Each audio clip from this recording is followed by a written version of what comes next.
ಆತ್ಮೀಯ H16 news ವೀಕ್ಷಕರೇ, ನಾನು ನಿಮ್ಮ ಆಯುಧ ಮಲ್ಲಪ್ಪ ಜೊತೆ ಅವರು. ನಮ್ಮ ಬಾಲಚಂದ್ರ ಜಾರಕಿಹೊಳಿ ಅವರು BDCC ಬ್ಯಾಂಕದ ತಮ್ಮದೇ ನೇತೃತ್ವ ಗುಂಪನ್ನು ತಯಾರು ಮಾಡ್ಕೊಳ್ತಾ ಇದ್ದಾರೆ. ಭಾಳ ಒಳ್ಳೆಯ ಕೆಲಸ. ಅವರು ಮಾತು ಮಾತಾಡಿದ್ದಾರೆ ರಾಮದುರ್ಗದೊಳಗೆ. ಬೆಳಗಾವಿ ಜಿಲ್ಲೆಯ ರೈತರ ಅಭಿವೃದ್ಧಿಗಾಗಿ DCC ಬ್ಯಾಂಕ್ ಇಂದು ರಾಷ್ಟ್ರೀಕೃತ ಬ್ಯಾಂಕ್ಗಳೊಂದಿಗೆ ಪೈಪೋಟಿ ನಡೆಸುತ್ತಿದೆ. ನಿಶ್ಚಿತವಾಗಿ ಅದರಲ್ಲಿ ಎರಡು ಮಾತೇ ಇಲ್ಲ.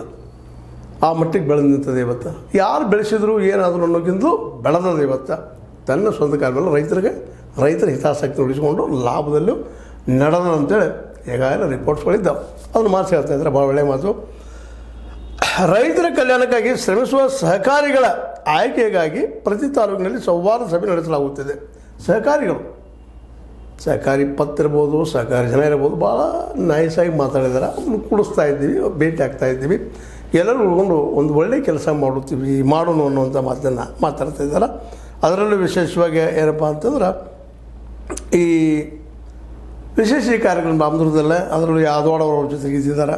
ಅವರೆಲ್ಲ ಕುಡ್ಕೊಂಡು ಅಲ್ಲಿಯ ಸಹಕಾರ ಸಂಘದ ಪತ್ತುಗಳು ಮತ್ತು ತಾಲೂಕಿನ ಕೃಷಿ ಪತ್ತಿನ ಸಹಕಾರ ಸಂಘಗಳು ಇವನ್ನೆಲ್ಲರೂ ಸಭೆ ನಡೆಸ್ತಾ ಮತ್ತು ಮುಂದುವರೆದು ಮಾತಾಡ್ತಾರೆ. ರಾಜ್ಯದಲ್ಲಿ ಅತಿ ದೊಡ್ಡ ಜಿಲ್ಲಾ ಸಹಕಾರಿ ಬ್ಯಾಂಕನ್ನು ರಾಜ್ಯಕ್ಕೆ ಮಾದರಿ ಬ್ಯಾಂಕ್ ಮಾಡಲು ನಿರ್ಧರಿಸಲಾಗಿದೆ. ಭಾಳ ಒಳ್ಳೆಯ ವಿಚಾರ ಮಾಡಿರಿ. ನಿಶ್ಚಿತವಾಗಿ ಮಾಡುವಂಥ ವಿಷಯ ಒಳ್ಳೆಯ ವಿಚಾರದ. ಪಕ್ಷಾತೀತವಾಗಿ ಅಭ್ಯರ್ಥಿಗಳ ಆಯ್ಕೆ ನಿರ್ಧರಿಸಲಾಗಿದೆ. ಇದು ಭಾಳ ಗಮನಿಸ್ಬೇಕಂತ ಭಾವ. ಮತ್ತು ಇಲ್ಲಿ ಪಕ್ಷ ಬರಬಾರದು ರಾಜಕೀಯ ಎಂಟ್ರಿ ವ್ಯಾಪಾರದಲ್ಲೇ. ಮತ್ತು ಸ್ವತಃ ಒಬ್ಬ ರಾಜಕಾರಣಿ ಈ ಮಾತು ಮಾತಾಡ್ತಾ ಇದ್ದಾರೆ. ಸಂತೋಷ ವಿಷಯ. ಸಹಕಾರ ರಂಗದಲ್ಲ ಭಾಳ ಎಚ್ಚರಿಕೆಯಿಂದ ಹೆಜ್ಜಿಡಬೇಕಾಗಿದೆ. ಪಕ್ಷಾತೀತವಾಗಿ ಮಾಡೋಣಪ್ಪ. ಯಾವ ಕಾಂಗ್ರೆಸ್ ಬೇಡ, BJP ಬೇಡ, ಮತ್ತೊಂದು ಬೇಡ, ಮಗೊಂದು ಬೇಡ, JDS ಬೇಡ. ನಾವೆಲ್ಲ ಕೂಡ ಸಹಕಾರ ಮನೋವೃತ್ತಿಯವರು ರೈತರಿಗೆ ಒಳ್ಳೆಯದನ್ನು ಬಯಸೋರೆಲ್ಲ ಕುಡ್ಕೊಂಡು ಮಾಡೋಣ ಅಂತ ಹೇಳ್ತಾ ಇದ್ದಾರೆ. ಹೀಗಾಗಿ